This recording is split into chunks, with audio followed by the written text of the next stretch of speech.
Hello everyone, welcome back to the Sherman family analysis of Finding Nemo. This thing's just getting deeper and deeper. Last week we began this enormous theory by scouting out every possible speck of evidence seen in Dr. Philip Sherman's dentist office, and the many offices of the Marine Life Institute from Finding Dory. We also connected a few dots and began to speculate who Darla's parents might be. We dissected both films in the Finding Nemo Essential Guidebook, effectively proving that Phil Sherman is a naturalist, and that the Pixar short Bound In might take place in these films' universe. Last time we left off on the cliffhanger of how Darla's parents might be divorced, with her father living in America and her mother living in Sydney. Make sure you've seen it. I'll make it easier for you by placing a little white box in the top right corner of the video now, which, if you click it, will take you to part 1. Because things are getting more and more surgical than ever today as I piece together the tragic tale of Darla's family and triangulate the geographical location of P. Sherman's dentist office. Oh God, what has my life become?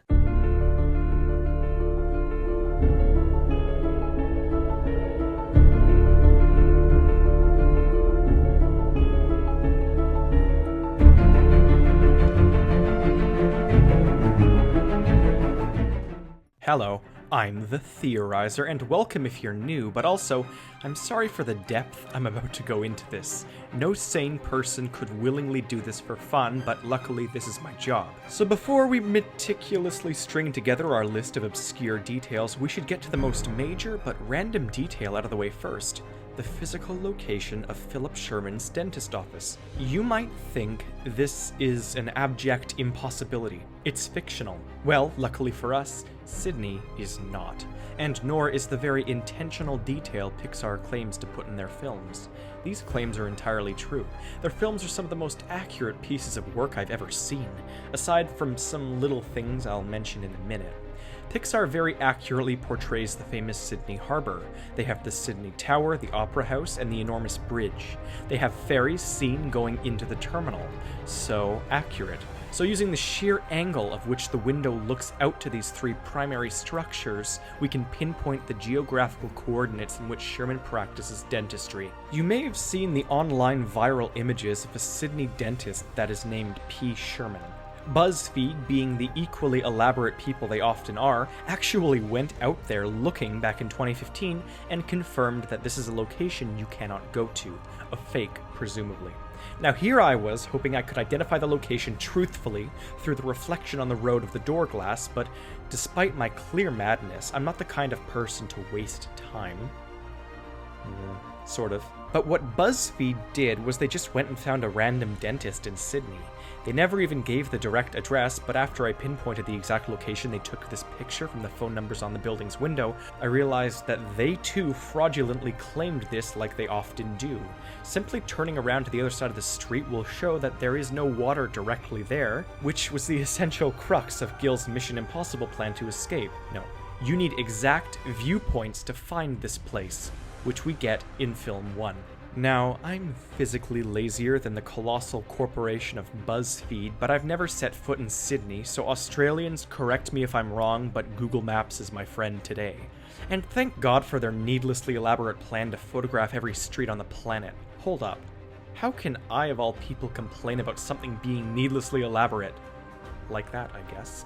Anyways, the first thing you'll notice is that the Opera House, Tower, and Bridge form a rather clean patterned line if you look at them from very specific angles. This unique alignment and order of infrastructure, along with the ferry directions, can only be seen from one general spot, where there happen to be a plethora of peninsulas poking out from the area. Only one of them is at the range where you could get any shot remotely like this, however. Philip Sherman is on the second floor of a building which faces a street into the ocean. These peninsulas have this feature, but one best encapsulates it. This one here, Robertson's Point. Look at this view. And so like that, we have the generally intended location of the office. It's near perfect. The only issue is some areas of the scaling, but that's just one of those aforementioned minor detail issues. There are more, and I'll explain them after I very quickly also pinpoint the location of the Marine Life Institute from Finding Dory. Okay, I'll go fast. We need to get into the main evidence. This one's a piece of cake. They just call it the Jewel of Morro Bay, which is a real Californian location, Morro Bay.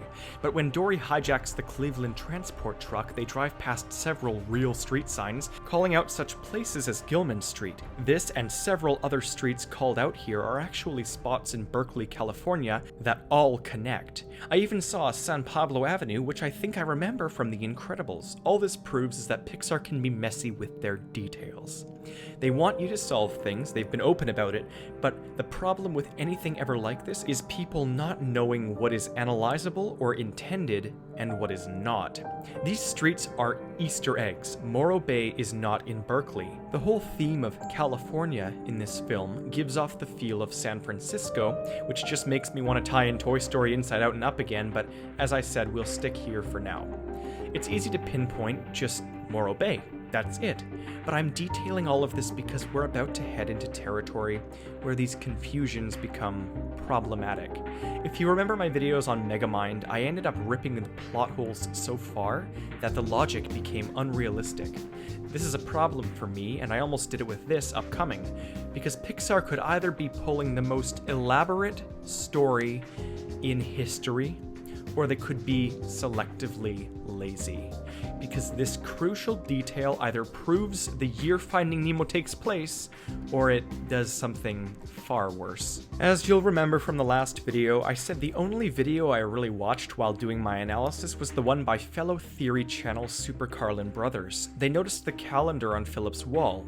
Using the fact that it says November, and where the dates land on the week, it is concluded that Finding Nemo takes place in either 2009 or 1998. No other understandable time is available in this period. This is quite true, and by this extension, Finding Dory would take place anywhere from November 1999 to November 2010, although it looks summery in this film. The 1 year later can mean multiple things, I suppose. Then again, it's California. The problem is just in the fact that while many things are blurry on this calendar, a few key things are seen, like the day he went diving for Nemo or the day of Darla's birthday, which is on a very hilariously creepy Friday the 13th. But here's where I begin to wonder, is this intentional? They had the will to label out this calendar with stuff I can barely read, and yet they seem to think November has 31 days. And here's where things collapse into a pile of dust. Either Pixar has intentionally put 31 days in November, or they've just decided to label 31 days on a calendar that they, for the sake of ease, started on the first square, which happens to be, of course, Sunday. This problem happens again with the Sunday on a first. It happens in Finding Dory. I scanned this office room and bam, there it is. We don't know the month, but going back, 1999 had Sunday on the 1st in August, and 2010 did as well. August in those months has 31 days. 1 year later, summer, But you see the problem here? Either this clear intention of animating November is a lie, and November is not the month Finding Nemo takes place, or Philip Sherman is terrible at making calendars. Because it does seem as though this calendar doubles as a dry erase board. He can change what it shows. Now, because we never see the month on the calendar in Finding Dory, and I simply couldn't analyze any more in looking through the movie for it, we don't know if it's accurate. But if this Sherman Dentists and Pianists group make these calendars as well as the posters, we could have an error consistency that's intentional. No, in all honesty, Pixar's errors like this are minor and could be explained away as Philip Sherman being too lazy to even erase the dry erase part of November he had put up there. But the key here is that Finding Nemo began production around 1998, the main possible year for Sunday, November 1st. I mean, things like the clocks on the wall are even accurate for their times and appointment lengths and such, so basically, as confusing as this is, Pixar is either making errors, or Philip Sherman himself is. But unfortunately for all of this, another thing bombshells our precious tea party of calendar dates: Philip Sherman's electronic aquarium filter. Finding Nemo is a film that was released in 2003. The Aquascum 2003 seems almost as if it was intended to be named that to correspond with the planned release in 2003. And you could say that it's just a joking phrase like the Blabomatic 3000 or something, or even that it's just an Easter egg and not valid data. But then you might realize that it literally says copyright 2003 inside of the pamphlet book, consciously animated, and it's not like Philip is going to have a 6-year-old new technology if this film takes place in 2009. So then, does it take place in 2003? It would seem that it's as simple as this. Philip Sherman is such a bustling dentist that he cares not about changing the month on his calendar, in which case 2003 had a Sunday, June 1st. June, a summer month fit for this kind of weather. Then again, it's Sydney. In the midst of all of this, though, we do have one single confirmed stable data point. Darla is turning 8 years old during the movie. In Australia, as Australians will know, the school year ends around December and picks up again late January. If you also remember, we have translated that the guidebook claimed she was in 2nd grade. This makes perfect sense. Perfect sense. If she were American, it would mean we could pinpoint the month range of her birthday, but this is just more confirmation that she isn't American. The photo seen throughout most of the film was from 1 year ago, marking her 7th birthday. If you look in the image's background, the photo was taken in the same dentist's office. Yet again, I'll claim that she does do this Philip Sherman visit annually. In one shot, Philip Sherman walked up to a small boy patient and said, "Little Davy Reynolds." Davy Reynolds is a famous 33-year-old racing driver who would have been this exact age in 1998. Oh, and also, he's Australian. However, a screenwriter who worked on this film is also named Davy Reynolds, and Pixar has an obsession with naming streets and characters after real things. This is a copious problem for me, and I hope you can see the impossibility in identifying this last key detail.